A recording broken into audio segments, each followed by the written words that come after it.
Hello guys and welcome to this tutorial series learning C from 0 to pro level. In this tutorial we'll be focusing more today on control flow. Control flow, it allows us to be able to control the flow of execution of our program. There are basically two types that we're going to look at. We're going to look at conditional statements and we're going to look at loops. Conditional statements like the if else, nested if, and the switch case. They will allow us to validate a set of code given certain conditions, while loops will allow us to do to repeat a process continuously so long as a particular condition is fulfilled.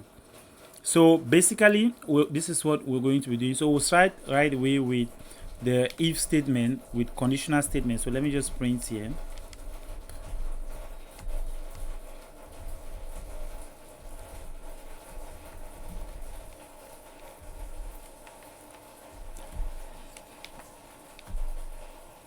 So I just put conditional statement \n.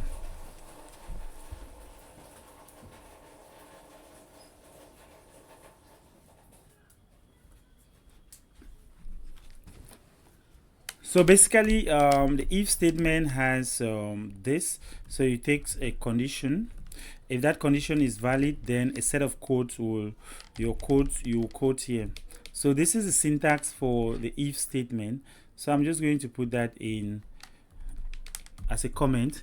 Then I'll do integer a is equals to 10. Then now I can do if a is bigger than 0,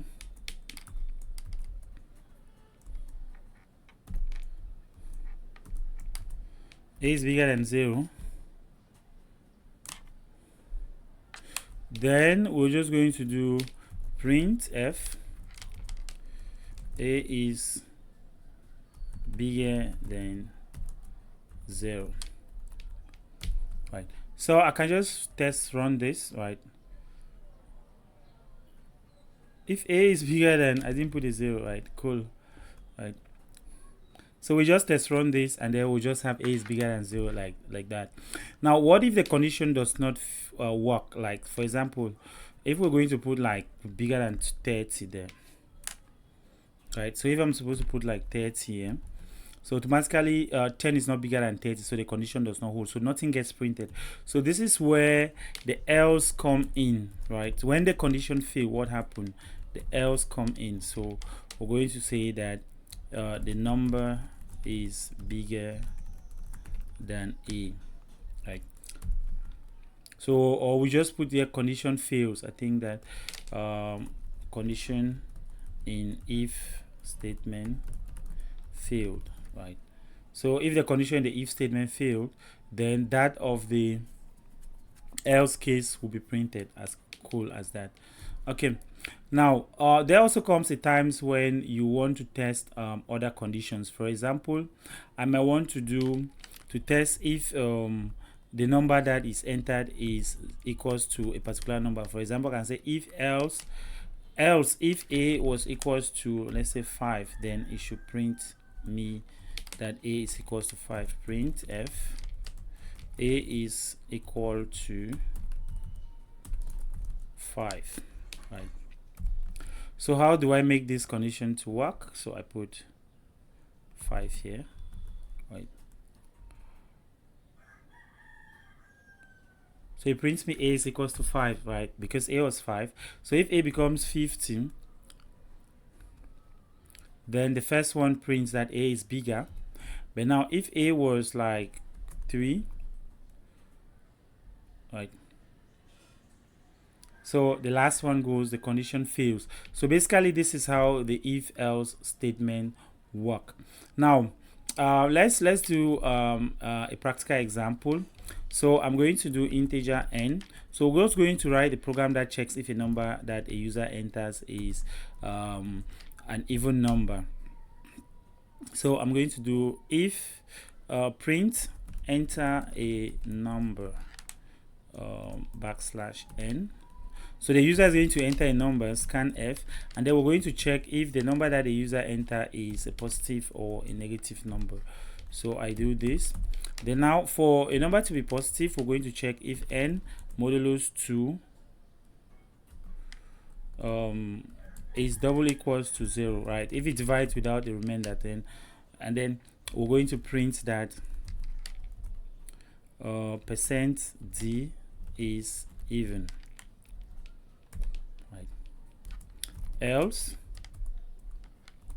we're going to print f percent %d is odd, right? So if I run this, definitely all of that will first of all be printed, all of what we have before, and then it asks us to enter a number. There was no /n there, so let me enter the number. So I'll enter 30, right? It tells me that whoa, 30 is even, but now it's supposed to be 30, but it instead gives me nothing there. Why? Because I didn't have comma n here, right? So it didn't print the value of n, so I have to do a \n here, \n, \n, such that I don't have that. All right, so I think enter a number, so I enter 15. It tells me that 15 is odd. So if I rerun the program again and I enter maybe, okay, let me enter -30. -30 is odd.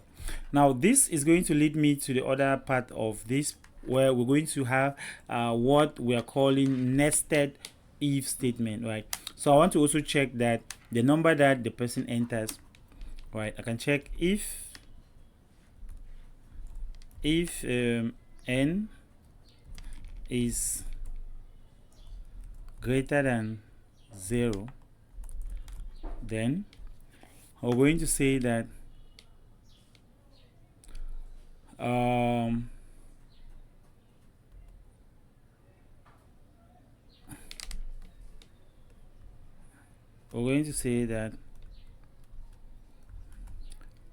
n is even and positive.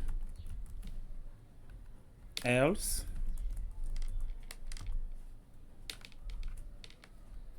we're going to say that we're going to write print statement here, printf %d is even but negative. Yes, n \n \n. So this is nested if. So I'm having an if statement within an if statement. So similarly, I can have the same thing here. And then just change here to odd, such that if I run this now, semicolon missing here. So if I run this now, then I enter something like -15. It tells me that it's even but negative, right? So if I run something like 17 is odd and positive, right? Cool, this is what I want. So we've demonstrated all of the conditional statements in this one. Okay, so we are here. Okay, we have not demonstrated the switch case. Okay, so let's just demonstrate the switch case. I just want to use one video to demonstrate the switch case. So I'm just going to do printf, and I do switch case, right? \n \n. Then I'm just going to do integer day. Then I'll do printf enter a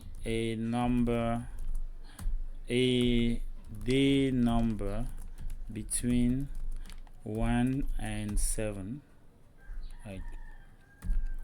So the person will enter any number that he choose, and then we're going to say if that day is a Monday or a Tuesday. So we're going to do scanf. Now %d, comma, a %day. Then we're just going to do switch day. Now this works like this. So I'm going to have the first case, case 1. Then we're going to have what if it is 1, then we're going to print here that today is Monday.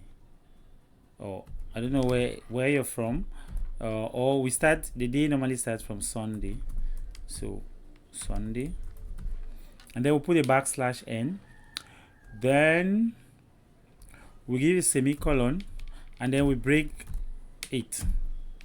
Now we'll have the next case, case 2. So if it's the second case, which is 2, we're going to do the printf. Then I'll just put this time Tuesday \n. Then I will break. Right, so we're going to continue like that till we get to the default. If the person does not select anything, so we're just going to say that invalid selection. Enter a number between 1 to 7. What am I writing? 1 to 7. So that is so we'll just continue like that. So and now, which means that I can just repeat this. I can just repeat this down here, and I put case it is 3. Case it is 3. Then we just put here Wednesday, and so on and so forth, right? So we have to break because we use break because we want to stop execution. So long as once we arrive at the right option, then we should stop execution. So definitely the first part, what it tells me that switch day. Let me see what is in the lock. Right, switch day. Oh.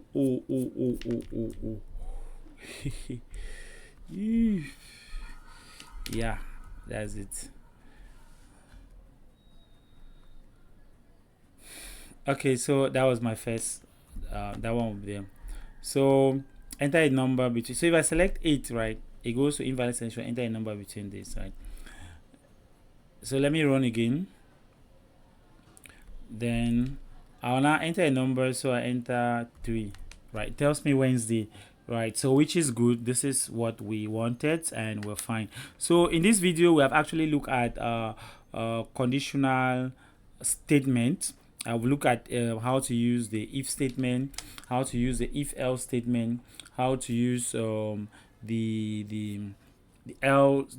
nested if statement, and so on. So now I'll leave you with a small assignment where you're going to write a program to find the factorial of a number. Factorial of a number, no, is going to be, no, that one cannot be done using conditional statements. So I'm going to leave you with okay, so you're going to build a simple calculator, right? So it's going to be a menu based calculator that will have like add 1. So we'll have like 1 if I want to add 2 numbers, 2 to subtract, 3 to multiply, 4 to divide, and then 5 to exit. So I'm going to leave you to try to do this, and then probably in the next video we're going to do the correction of it. So I'm going to actually write the code, and then we're going to compare with what you've done. So if you find this video interesting, like, comment, and share, and then don't forget to subscribe, and then so that each time that I post a new video, you're going to receive notification. Okay, thank you.